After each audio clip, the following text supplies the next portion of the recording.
కరెక్ట్గా లడ్డూలా దొరికేవయ్యా హోటల్.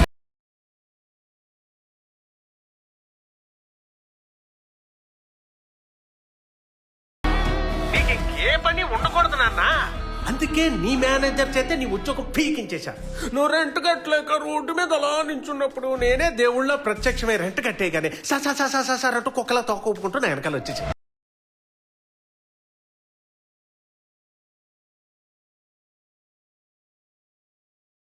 అనాథైన నిన్ను ముందు ఫ్యామిలీ కనెక్ట్ అయ్యేలా చేశావు. నువ్వు నీ ఫాదర్ అనుకుని తెగ ఎమోషనల్ గా ఫీల్ అయిపోయావు కదా. అతను ఎవరు అనుకుంటున్నావు? మా ఇంటి పనుడు.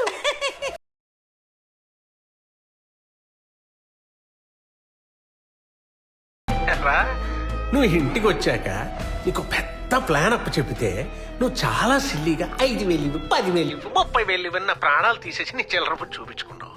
మళ్ళీ సారికి మదర్ సెంటిమెంట్ ఎక్కువ.